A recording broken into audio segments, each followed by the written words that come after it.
من حفر حفرة لأخيه وقع فيها. فريق دريمز الغاني كان حافر حفرة للزمالك انه يلعبوا الساعة 3 ولا الساعة 4 في عز النهار والرطوبة 80%، ولعبهم على ملعب ده يعتبر من أقدم الاستادات اللي موجودة في غانا.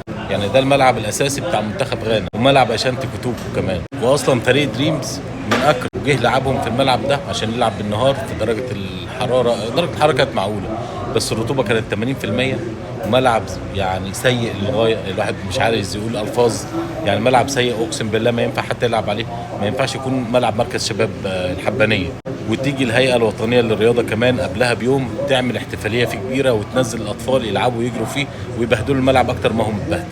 يعني كانوا عاملين فخ كبير جدا لنادي الزمالك وحافرين حفرة كبيرة جدا عايزين يرموا فيها نادي الزمالك. بس الزمالك النهارده هو اللي شال كده فريق دريمز بجماهيره بكله، بالهيئة الوطنية للرياضة، بكل الاحتفالات اللي كانت موجودة، وراح راميهم في الحفرة وردم عليهم بالثلاثة. حمزة المسلوسي وسامسون ومصطفى شلبي النهارده قضوا على أحلام فريق دريمز وصعدوا بالزمالك للنهائي، والصعود المرة دي للنهائي ب 12 مباراة بدون هزيمة.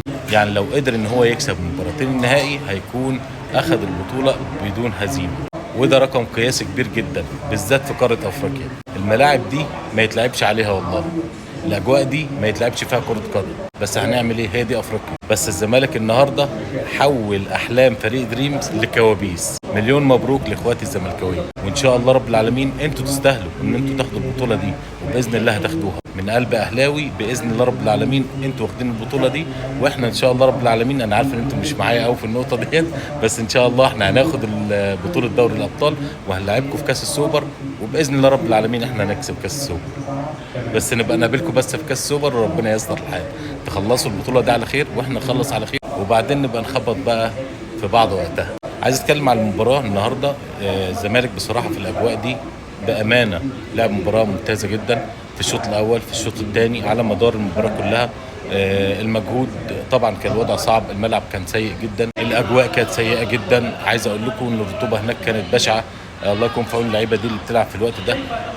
بس مش هتكلم على الفريق الغاني. الفريق الغاني يعني يعتبر ضعيف فنيا، بس هو كان بيلعب على الاجواء وعلى الملعب وعلى الجمهور، والحمد لله رب العالمين ان الزمالك قدر يديهم درس كبير جدا، قدر يكسبهم بالثلاثه في قلب ملعبهم قصاد جمهورهم. الاستاد كان مليان عن اخره وفي عز الاجواء دي. فلعيبه الزمالك النهارده لعيبه رجاله جدا، تستاهل المكسب وتستاهل ان هم يروحوا بلدهم وهم كسبانين ومفرحين جمهورهم بامانه. رجاله النهارده عجبني في الزمالك مصطفى شلبي، كان رائع، عمل اسيست، حط هدف. عجبني سامسون جدا النهارده في ادائه، عجبني جدا في الشوط الاول لحد لما طلع عمل مباراه كويسه، كان بيستلم كويس، كان بيلعب، وده بياكد كلام احلى زملكاوي حبيبي واخويا مهندس حلمي، ان هو قال لي سامسون ده مهاجم ممتاز جدا ونفسه ان هو ياخد فرصه فعلا.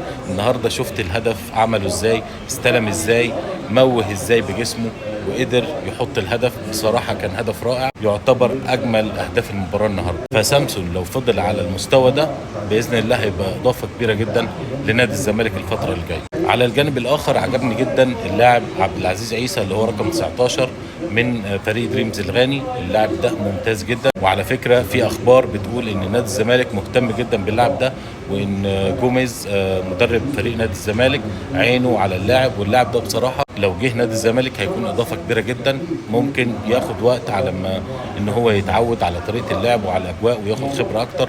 لاعب صغير عنده 19 سنه، لكن الولد ممتاز بصراحه. في بطوله الكونفدراليه ديت عامل موسم رائع مع فريق دريمز، وهم اصلا فريق يعني حديث العهد في البطوله، فكتر خير الدنيا اساسا ان هم وصلوا لنص النهائي ولعبوا قصاد الزمالك.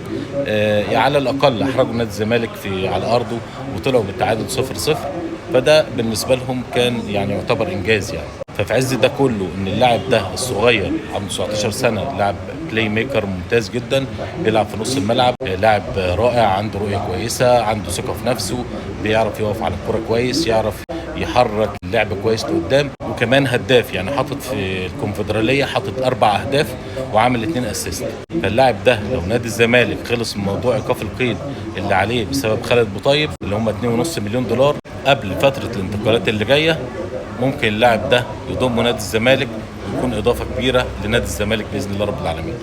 الف مليون مبروك لجمهور الزمالك، تستاهلوا الفرحه النهارده وتستاهلوا الفوز من اخوكم الاهلاوي تمنياتي لكم بالتوفيق ان شاء الله، والبطوله تكون معاكم باذن الله رب العالمين. هنشوف ايه اللي هيحصل النهارده بين نهضه بركان وبين اتحاد العاصمه الجزائري، لكن الموضوع يعتبر شبه منتهي. نهضه بركان تعتبر فايزه المباراه اللي فاتت 3-0 لما اتلغت مباراه الذهاب، ومباراه العوده في المغرب اعتقد بنسبه كبيره لازم اتحاد العاصمه الجزائري لازم يحط 3 اهداف. طبعا الوضع هيكون صعب، فتقريبا بنسبه 90% الزمالك هيقابل نهضه بركان في النهائي، وان شاء الله رب العالمين الزمالك هو اللي هيكسب البطوله. نشوفكم في المباريات اللي جايه ان شاء الله رب العالمين، وانا اهلاوي داعم ليكم من كل قلبي، وباذن الله رب العالمين هشجعكم في النهائي وهتاخدوا البطوله. شكرا لكم، سلام.